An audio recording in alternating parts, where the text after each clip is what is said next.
말씀으로 통곡하는 그리스도인이란 제목으로 은혜 받기를 원합니다. 전후좌우 계신 분과 인사하겠습니다. 통곡하는 그리스도인이 됩시다. 이 땅에 살면서 눈물을 흘려보지 않을 사람이 있을까? 없습니다. 이 눈물은 기쁠 때도 나오고 슬플 때도 나옵니다. 웃으면서도 눈물이 나오고 기뻐서도 눈물이 나오고 또 슬퍼서도 눈물이 나오고 속상해도 눈물이 나오고, 그런데 눈물의 양은 좀 다르죠. 슬플 때 훨씬 많이 흘리게 돼 있습니다. 언제부터 인간이 눈물을 흘렸을까? 정확한 것은 알 수는 없지만 성경을 보면서 한 가지 추측할 수 있는 시점은 생각해 볼 수 있어요. 언젠가 하면 인간이 타락한 이후부터다. 인간이 하나님께 범죄하고 타락한 이후에 그 삶의 변화, 심정의 변화가 있었는데 한 가지가 바로 슬픔이 찾아오고 그 슬픔이 내 안에 있다는 증거가 바로 눈물로 나타났다는 얘기입니다. 하나님 앞에 슬퍼할 수밖에 없는 인생이 된 것이죠. 하나님 앞에 후회하고 자기의 잘못을 깨닫는 그런 상황이 된 것이죠. 그래서 슬픔이 오고 그래서 눈물이 흘렸다는 얘기입니다. 그와 관련된 말씀들이 우리에게 요한계시록에 나타나는데, 요한계시록은 마지막 시대에 관한 말씀이죠. 마지막 시대는 이런 시대가 펼쳐지게 될 거다. 새 하늘과 새 땅이 도래하게 될 것이다 하는 그런 귀한 말씀이 있습니다. 새 하늘과 새 땅, 그날이 도래하게 되면 어떤 일이 일어나는가 봤더니 요한계시록 21장 4절 보니까 모든 눈물을 그 눈에서 닦아주시니 사망이 없고 애통하는 것이나 곡하는 것이나 아픈 것이 다시 있지 아니하리라. 처음 것들이 다 지나갔음이러라. 그 새 나라, 새 시대, 새 하늘과 새 땅이 펼쳐지면 눈물을 닦아주시니 이제는 눈물이 없어요. 울 일도 없고 통곡하는 일도 없고 애통하는 일도 없게 될 것이다 하는 겁니다. 5절 말씀 보면 보좌에 앉으신 이가 이르시되 보라 내가 만물을 새롭게 하노라. 이제 만물이 새로워졌다는 겁니다. 그래서 만물이 새로워졌다는 모습이 우리에게 눈물이 다시는 없어지게 되고 애통하는 것이나 곡하는 것이나 사망에 하는 그런 엄청난 일들이 이제는 없게 된다는 겁니다. 처음 것이 다 지나가고 만물이 새롭게 됐다는 것. 그렇다면 새하늘과 새 땅은 전혀 몰랐던 시대를 만들어 놓으시는 걸까? 하나님이 마지막 시대에 우리에게 준비하신 새하늘과 새 땅은 우리가 전혀 몰랐던 그런 새 시대를 의미하는 걸까? 그렇지 않습니다. 하나님께서 이 땅에 처음 세상을 만드셨을 때 그때 참 보기 좋았다 그랬어요. 빛을 만드시고 보기 좋았고 궁창을 만드시고 보기 좋았고, 그리고 지금 이 시대를 만들어 보기 좋게 만드셨단 말이죠. 그런데 인간이 타락이 결국 보기 좋았던 이 모든 세상을 나쁘게 만들게 되었고, 축복의 땅이 저주가 들어오게 됐고, 생명으로 풍성한 땅이 사망의 권세로 가득하게 되어서 망가지게 되었다는 겁니다. 새하늘과 새 땅은 전혀 몰랐던 땅이 아니라 바로 새로운 그때를 다시 회복시키겠다는 하나님의 뜻을 담고 있는 말씀인 겁니다. 그렇다면 타락하기 이전에 그 시대는 어떤 시대냐면 눈물이 없었던 시대다. 사망이 없었던 시대다. 곡하는 것이나 애통하는 것이 없었던 시대다 하는 것을 알 수가 있어요. 에덴 동산에 살던 아담과 하와가 눈물 흘릴 일이 뭐가 있겠으며 슬퍼할 일이 뭐가 있었겠어요. 그런데 타락한 이후에 그들에게 눈물이 흘려지게 되고 그리고 애통하고 곡하는 것이 생기게 되어 지금까지 인류 역사는 이렇게 눈물을 흘리면서 살아오게 된 것이죠. 그런데 하나님이 그 시대는, 그 새로운 땅에는 그 눈물을 없애주신다. 그렇다면 오늘 이 시대를 살아가는 우리에게는 여전히 눈물은 존재하게 돼 있는 것이죠. 눈물이 있을 때 거기에 역사가 있다는 것도 깨닫게 됩니다. 애통하는 것이나 곡하는 것이 있을 때 거기에 새로운 역사가 있고 변화가 있음을 알 수가 있는 것이죠. 눈물이 있으면 이 시대가 절대로 악해지지 않습니다. 눈물이 주는 교훈이 굉장히 크다는 것을 알 수가 있어요. 그냥 막 웃는 것보다 울을 때 더 감동이 있고 변화가 있고 깨달음이 있고 교훈이 있다는 것은 우리가 잘 알고 있는 사실입니다. 헛된 인생을 헛되지 않게 살라고 우리에게 가르쳐 주신 말씀이 전도서입니다. 전도서에 이런 말씀이 있어요. 7장 2절 3절의 말씀 보면 초상집에 가는 것이 잔치집에 가는 것보다 나으니 모든 사람의 끝이 이와 같이 됨이라. 산자는 이것을 그의 마음에 둘지어다. 슬픔이 웃음보다 나음은 얼굴에 근심하는 것이 마음에 유익하기 때문이라. 초상집 가면 울죠. 초상집 가는 것이 잔치집 가면 웃죠. 웃는 것보다 낫다는 겁니다. 그리고 슬픔이 웃음보다 더 낫다는 말씀을 하고 있어요. 얼굴에 근심이 있는 것이 마음에 유익하다, 이렇게 말하고 있어요. 무슨 뜻일까요? 슬픔이 있는 사람, 눈물이 있는 사람은 절대로 악해지지 않아요. 슬픔이 있고 눈물이 아직도 흘릴 눈물이 내 안에 있는 사람은 절대로 죄악의 길에 가려고 하지 않습니다. 그런데 이 땅이 점점점 죄가 치닫고 점점점 악이 가득하고 점점점 사람들이 이렇게 악해져가는 그 이유 가운데 하나는 저들의 심령 속에 흘릴 눈물이 다 없어지고 메말랐기 때문임을 알아야 합니다. 현대는 그래서 메말른 시대라고 해서 눈물을 찾아볼 수가 없어요. 왜 그러냐? 요즘은 기계가 모든 걸 다 해주는 시대입니다. 인류의 최고의 발명품 가운데 하나로 알려져 있는 컴퓨터가 발명되면서 컴퓨터가 없이는 이제 어느 곳도 못해요. 비행기가 뜨는 것도 컴퓨터가 있어야 되고, 배가 바다를 항해 가는 것도 컴퓨터가 있어야 되고, 이제는 자동차 운전하지 않아도 자동차가 혼자 주인을 목적지까지 데려다주는 무인 시대, 무인 승차 시대가 돌아오게 된다, 그런 얘기가 들려옵니다. 이것도 컴퓨터가 다 알아서 운전해 주는 거예요. 모든 게 다 그렇습니다. 이제는 사람이 할 수 없는 모든 일들이 로봇가 가가지고 그 일을 한답니다. 로봇 안에는 컴퓨터가 아주 필수적으로 내장되어 있어야 되죠. 모든 거는 다 이렇게 기계가 하고 있는 시대. 기계 인간이 이제 도래할 날이 얼마 되지 않았다라고 하는 얘기도 간간히 들려옵니다. 그런 기계 인간이 판을 치는 시대에 관해서 영화가 있었죠. 터미네이터라는 영화. 기계 인간 못하는 게 없어. 총을 맞아도 안 죽어. 폭탄이 터져도 죽지 않아. 불멸의 인간. 못하는 게 없어. 그가 한번 하기로 하면 다 돼. 굉장한 초능력을 갖고 있는 기계 인간. 근데 그에게 한 가지가 없어요. 눈물이 없어요. 그 기계 인간에는 눈물이 없어. 눈물이 없기 때문에 무자비하고, 눈물이 없기 때문에 사랑이 없고, 눈물이 없기 때문에 인자가 그 안에 담겨 있지 않습니다. 불쌍히 여기는 마음도 없고 가엾게 여기는 마음도 없어요. 그게 기계 인간이 보여주는 우리의 교훈입니다. 기계로 판을 치는 이 시대에 점점점 우리의 심령에 눈물의 샘이 메말라가고 흘릴 눈물이 없어지고 있는 것이 오늘 우리 시대의 모습이 아닐 수 없다는 얘기입니다. 눈물이 흘리지 못한다면 거기에는 정말 무서운 일들이 벌어지게 된다는 것을 우리는 짐작해야 되는 것이죠.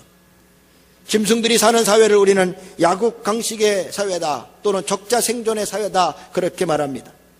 강한 자가 약한 자를 물고 뜯어서 먹음으로 살아가는 시대, 사회, 그게 야국강식의 사회입니다.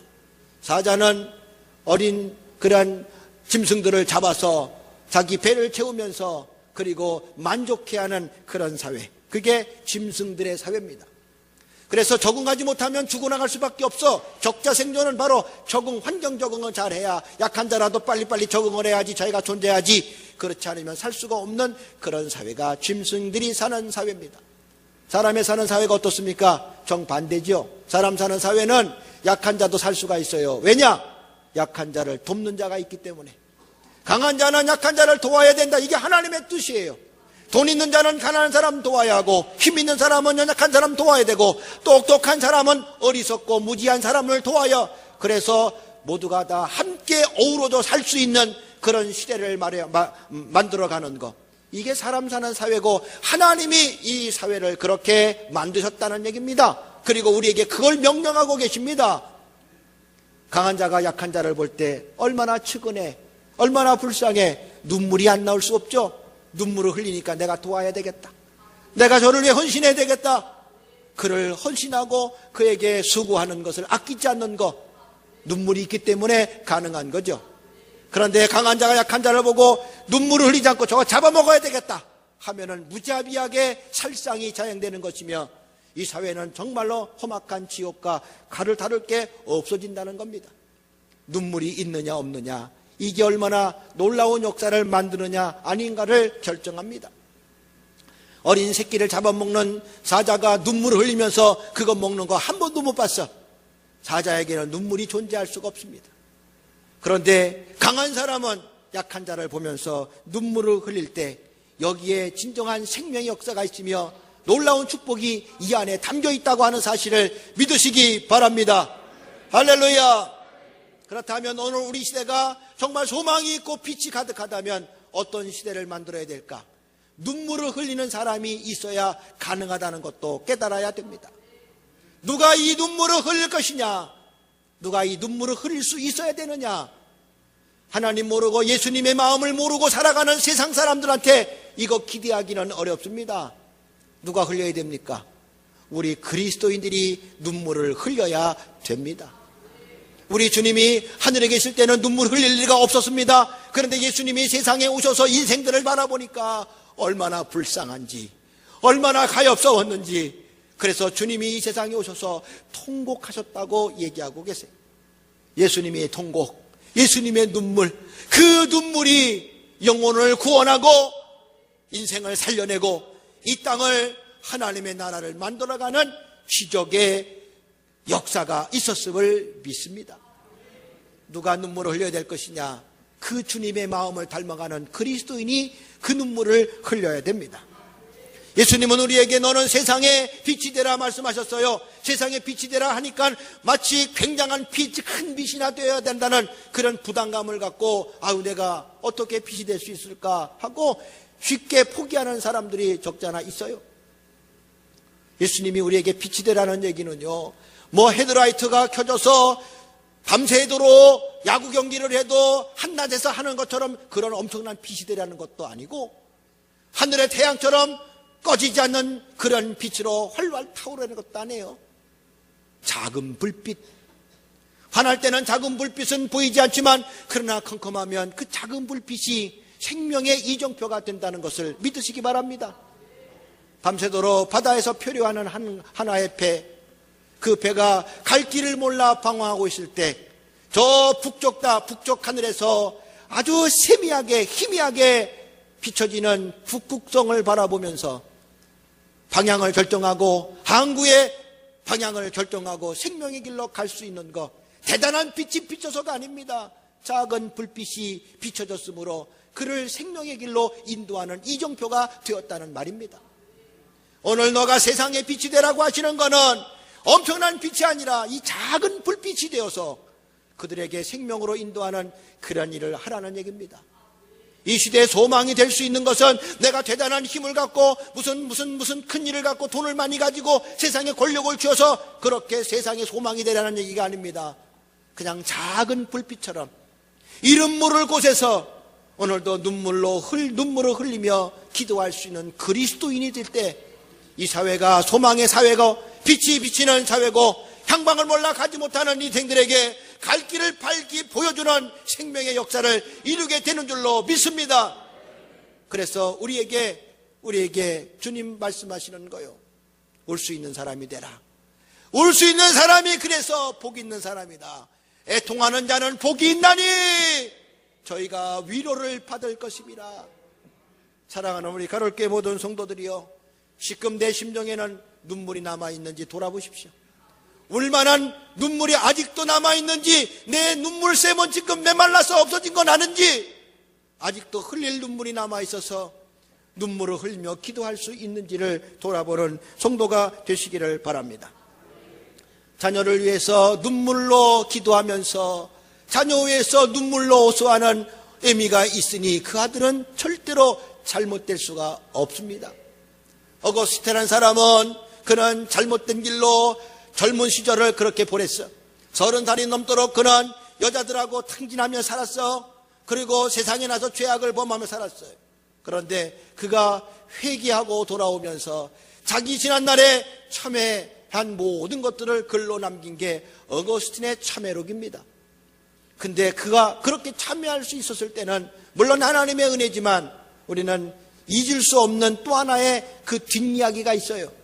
그의 어머니 모니카가 그 아들을 위해서 눈물로 기도했다는 거예요. 눈물로 기도했던 어머니의 눈물이 마르지 아니하였으니 그 아들이 결국은 하나님의 위대한 일꾼이 돼서 기독교 역사에 길이길이 빛나는 기독교 지도자로 우뚝 설 수 있었으니, 사랑하는 귀한 성도들이여, 어떻든 눈물을 간직하십시오. 그리고 눈물을 흘리십시오. 이게 바로 우리 아들의 소망이고 우리 사회의 소망이고 세상의 빛이 되는 줄로 믿습니다. 그래서 우리는 이렇게 눈물을 흘릴 수 있는 그리스도인으로 살아가는 게 얼마나 축복인지를 깨달아야 합니다. 성경에 보면은 눈물을 흘린 사람들이 많이 나오지만 그 중에서 대표적으로 통곡했던 사람이 한 사람이 언급되는데, 그 사람이 바로 오늘 본문의 베드로입니다. 베드로의 눈물은 위대한 역사를 만들어냈다는 거, 역사가 교훈하는 증거입니다. 기독교 역사의 새로운 장을 열 수 있었던 거, 베드로의 눈물에서 비롯됐다는 거 우리는 부인할 수가 없습니다. 죽음의 땅에서 생명을 창출할 수 있는 구원의 역사, 이렇게 눈물을 흘릴 수 있었던 그리스도인이 있었기에 가능하다는 거 기억해야 됩니다. 베드로, 그는 세상의 기준으로 보면은 정말 형편없는 사람이요, 돈도 없는 가난한 사람이요, 배운 것도 없는 무식한 사람이요, 세상에 권력도 힘도 하나도 없는 그런 무지랭이 같은 사람입니다.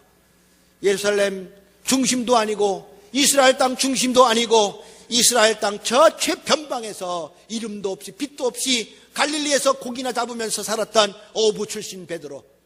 그는 아마 거기에서 그냥 그렇게 살았다면 이름도 없이 역사 속에 사라지고 말았을 인물이었으나, 근데 그가 어떻습니까? 기독교 최고의 지도자의 반열에 섰습니다. 그의 이름을 모르는 사람이 없습니다. 그 이름이 왕성해져 갔습니다. 역사를 바꾸고 인류의 역사를 새롭게 쓰게 할 만큼 위대한 영향력을 끼쳤던 사람이 바로 이 베드로라는 사람입니다. 베드로가 그런 일을 이룰 수 있었을 때에는 여러 가지 여건 사건이 있었겠지만, 오늘 본문의 말씀에서 한 가지 단서가 있어요. 그는 통곡을 했다는 얘기입니다. 그는 눈물을 흘렸다는 얘기입니다.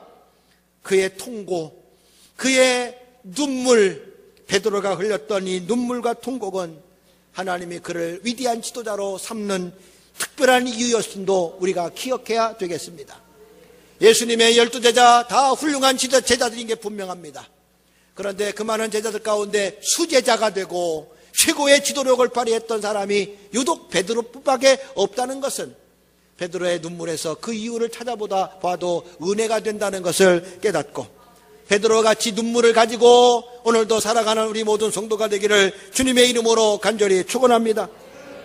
이렇게 눈물을 흘리면 절대로 죄악이 나한테 더 이상 들어올 수가 없습니다. 눈물을 흘릴 수 있는 순간만큼은 내 교만함이 절대로 고개를 쳐들 수가 없습니다. 눈물을 흘리는 순간 나는 점점점 작아지게 됩니다. 눈물을 흘리면서 강팍했던 내 마음이 온유한 심정으로, 냉랭했던 내 마음이 따뜻한 심정으로 변화되는 기적이 나타나게 됩니다. 이렇게 눈물을 흘리는 순간 나를 통치하고 지배하는 악한 죄악의 세력이 떠나가는 순간 질병도 낫게 되는 줄로 믿고 어둠의 세력이 떠나가게 되는 줄로 믿습니다. 죄로 더러워진 내 심령이 깨끗해지게 되는 것이고, 그래서 눈물은 기적이라고 말해도 틀리지가 않습니다. 이 눈물을 누가 흘려야 될 것이냐? 주님도 모르고 세상에서 이 기계 같은 인간처럼 살아가는 세상 사람에게 기대하기 어렵다면 주님의 심정을 가슴에 품고 있는 우리 그리스도인이 흘려야 되지 않겠습니까? 사순절기는 뭐하는 시간인가? 오늘 말씀의 중심으로 저는 사순절을 하나님 앞에서, 예수님 앞에서 눈물을 흘리는 시간이다, 그렇게 정의하고 싶습니다. 울 수 있는 그리스도인이 있을 때 그 사회에 소망이 있는 겁니다.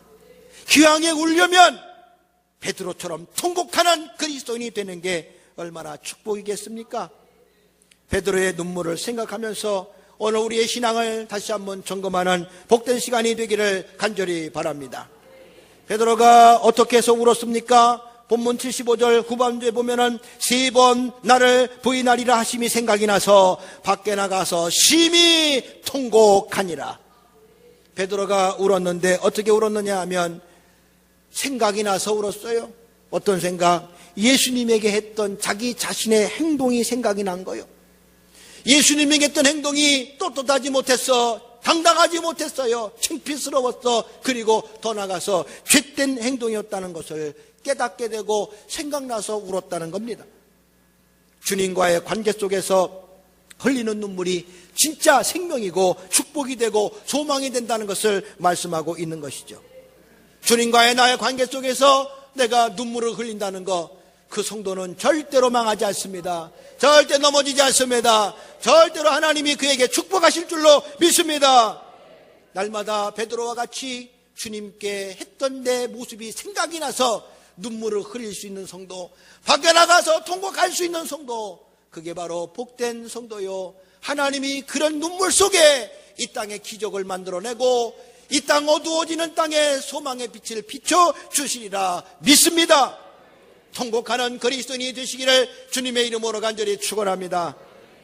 그럼 베드로가 어떻게 해서 통곡을 했느냐? 이유를 보니까 베드로는 자기 자신을 너무나 과신을 했기에 그래서 통곡했음을 알 수가 있어요. 예수님께서 베드로에게 이런 말씀을 하셨습니다. 네가 나를 3번이나 부인할 거다. 그랬더니 베드로가 하는 얘기가, 예수님, 내가 어떻게 예수님을 부인합니까? 다른 사람은 부인할 줄 몰라도 나는 절대 부인하지 않습니다. 저는 의리 있는 사람이고, 저는 당당한 사람이고, 저는 강한 사람이고, 뭐 그래고 저래고 이래서 나는 어떻든 저는 주님을 부인하지 않습니다. 다른 제자들은 뭐 부인하거나 도망가거나 할지 몰라도 나는 절대 안 그렇습니다 하고 자신 있게 주님께 얘기를 했어요.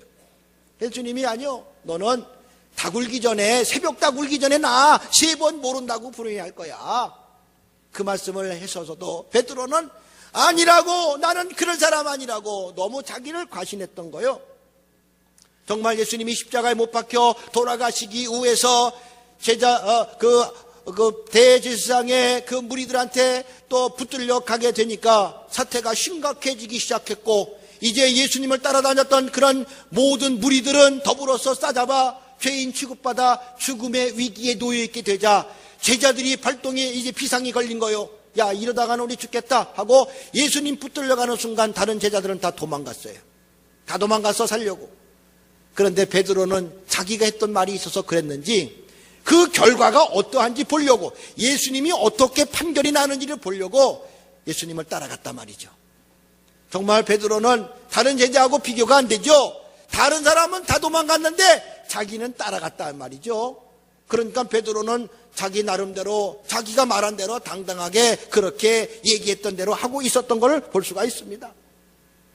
그런데 가다가 어떤 계집종이 당신 예수님하고 같이 있었던 거 봤는데, 그랬더니 아니라고 나 그렇지 않다고 부인합니다. 또 지나가다가 좀 있다가 어떤 사람이 당신 말하는 투를 보니까 예수님하고 말하는 투가 똑같아. 말하자면 전라도 사람이니까 전라도 방언하는 거 보고 그 말투가 비슷한 거 보니까 전라도 사람이구만, 이것처럼 경상도 사람이구만, 이런 거 얘기하는 것처럼 예수님하고 그 사투리 쓰는 거 말투가 똑같은 거 보니까 예수님하고 너 같은 당이지. 그랬더니 아이고 아니라고, 절대 그럴 일 없다고. 네가 말하는 것이 그 사람과 같은 당이라고 증거하는 거다라고 또 한 사람이 얘기했더니 절대 그렇지 않다고 저주까지 하면서 맹세까지 하면서 아니라고 얘기를 했단 말이에요. 3번 그렇게 철저하게 부정했단 말이죠. 그리고 났더니 새벽닭이 우는 거예요.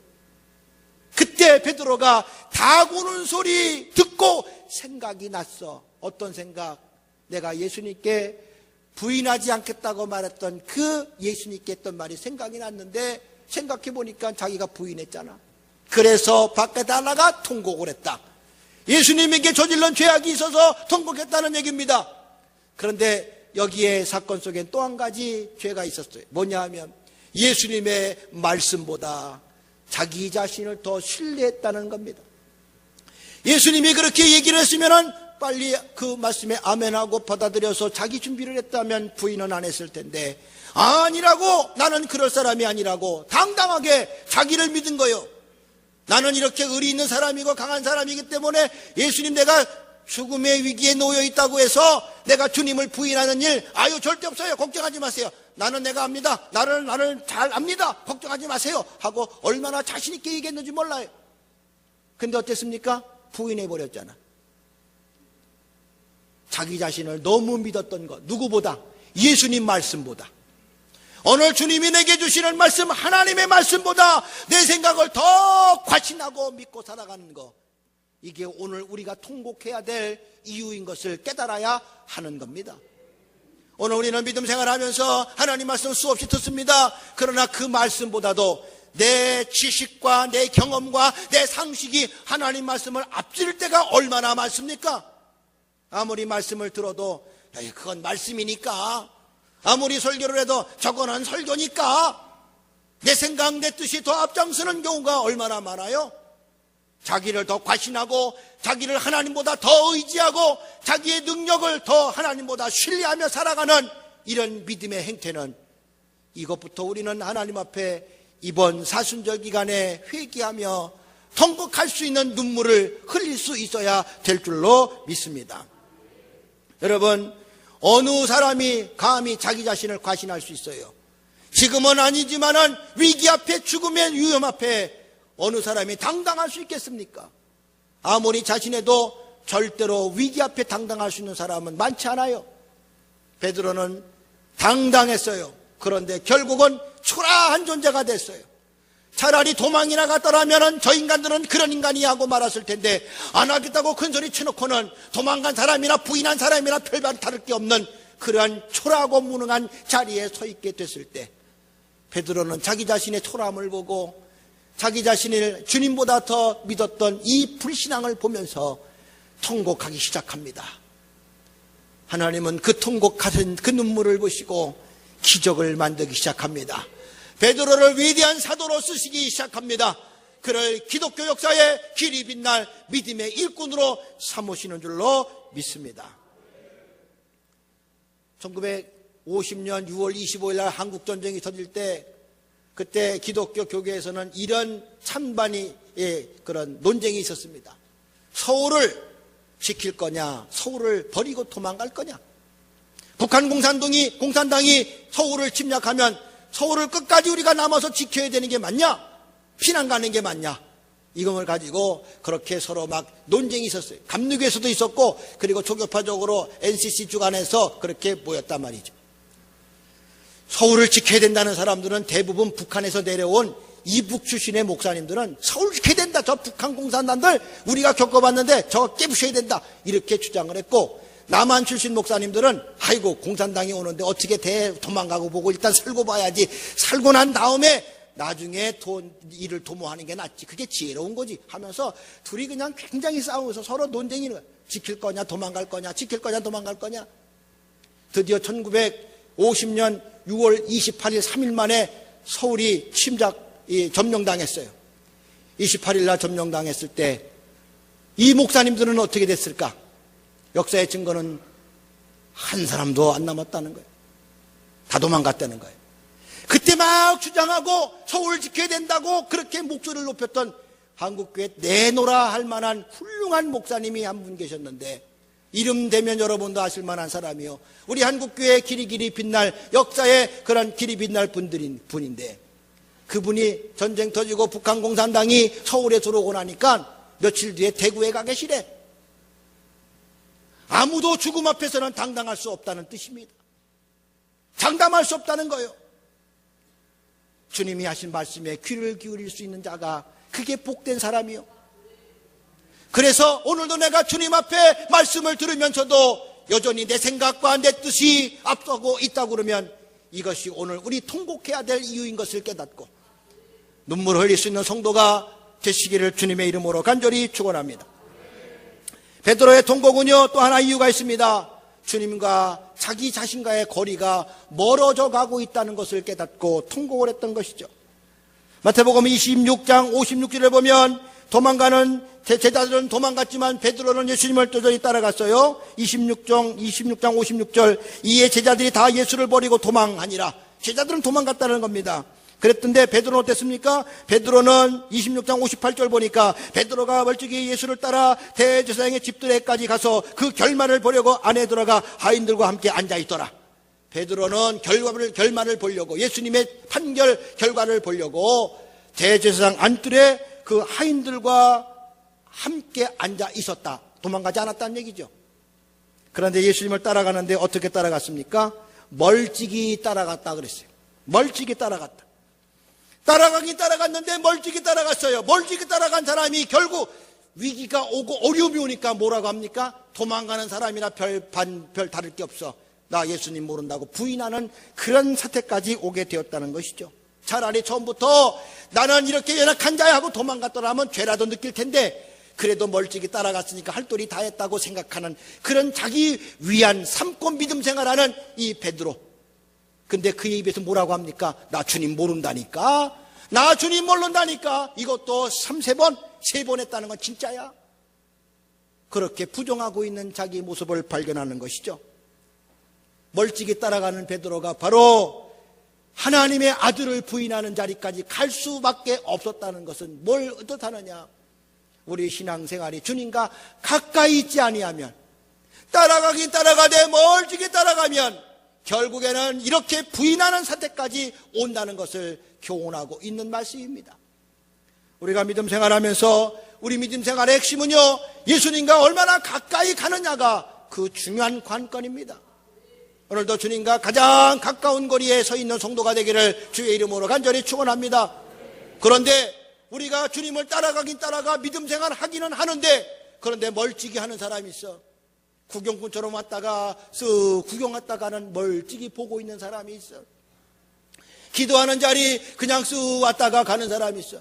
예배하는 자리 쓱 왔다 가는 사람이 있어. 차라리 안 오는 사람은 안 왔다고 회개를 하고만, 이렇게 왔다 간 사람은 왔다 갔으니까 할 도리 다 했다고 생각하고 그렇게 자기 위안 삼아서 믿음 생활하니 그에게는 눈물이 절대 흘려지지 아니하며 하나님 앞에 바르게 살지 못한 자기 자신을 절대로 깨닫지 못하고 살아가게 된다는 거죠. 그러니 강팍해지고, 그러니 악해지고, 그러니 교만해지고, 그렇게 표독해지는 거예요. 그런데 가까이 멀찍이 아니라 가까이 주의 말씀 앞에 섰을 때 저 말씀이 나를 치는 말씀이고 나를 깨닫게 하는 말씀이고, 내가 하나님 앞에 멀찍이 갔던 내 모습을 발견하면서 그 안에 고여있는 눈물이 쏟아지기 시작할 때 그는 위대한 주님의 일꾼이 되는 줄로 믿습니다. 예수님 시대에 바리새인들이 있었습니다. 바리새인들은 죄인들이 또 눈물로 회개하는 거, 또 세리들이 눈물로 회개하는 걸 보면서 이렇게 생각했어요. 저것들은 죄가 많으니까 당연히 눈물을 흘리지. 우리는 신앙생활 잘하잖아. 11조도 잘하고 기도도 잘하잖아. 눈물 흘릴 게 없어. 우리는 저 세리들과 죄인들하고는 우리가 똑같지가 않아. 저것들 눈물 흘리는 거는 당연한 거야. 우리는 눈물 흘릴 필요가 없어. 바리새인들 생각이 그랬어요. 그런데 주님이 누구를 더 기뻐하셨습니까? 눈물을 흘리면서 기도하는 그 세리와 바리새인들을, 저 세리와 그 죄인들을 더 기뻐하시고 그들에게 가까이 가셔서 위로하신 사건을 볼 수가 있어요. 그리고 오히려 우리는 눈물을 흘릴 이유가 없을 만큼 자신 있게 당당하게 신앙생활 잘한다고 생각했던 바리새인들을 향해서는 이 악한 바리새인들아 화가 있을지어다 하면서 그들을 저주하신 사건을 볼 때, 죄가 많거나 적거나 관계없어 눈물을 흘릴 수 있으면 주님과 가까이 하는 사람이 되겠으나 눈물이 없는 그런 믿음의 사람은 멀어질 수밖에 없다는 것을 깨달아야 되는 것이죠. 사랑하는 우리 가톨교회 모든 성도들, 눈물을 흘리시는 성도가 되시길 바랍니다. 내가 믿음 생활 지금 하고 있어. 주일 예배도 잘 나오고 있어. 그런데 지금 내가 주님과 실제 멀어지고 있지 않습니까? 멀찍이 따라가는 거 아닙니까? 안 할 수는 없으니까, 신앙생활 안 할 수 없으니까 그냥 하는 거 아닙니까? 예배 빠먹을 수는 없으니까 그냥 한번 나와 주는 거 아닙니까? 기도 안 할 수 없으니까 억지로 하는 기도 그냥 하는 거 아닙니까? 이 정도 했으면 됐지. 무슨 새벽 예배까지 나갈 리가 뭐가 있겠어? 전 예배까지 나갈 리가 뭐가 있겠어? 그저 밥 먹을 때 하루 3번 기도하면 됐지. 뭘 시간 정해놓고 기도할 게 뭐가 있겠어? 말씀이야 그냥 한번 주일 나가서 설교 들으면 그만이지, 뭘 따로 시간 내서 말씀을 읽고 듣고 뭐 필사까지 해가면서 그렇게 난리칠 필요가 뭐가 있겠어? 오늘 나도 모르게 주님을 따라가긴 따라가는데 이렇게 멀찍이 따라가고 있습니까? 이 간격을 깨달아지는 순간 눈물이 나와야 합니다. 베드로는 그 간격을 깨달은 거예요.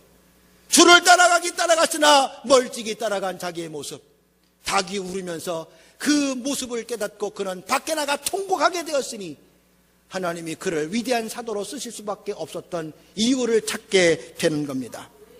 사랑하는 우리 모든 성도들, 우리가 이 세상에 빛이 되어야 합니다. 눈물을 흘릴 때 작은 불꽃이 피어나는 줄로 믿습니다. 눈물로 기도할 수 있을 때 이 사회가 소망이 넘치는 줄로 믿습니다. 아직도 내 안에 통곡할 눈물이 남아있다면 복 있는 성도요.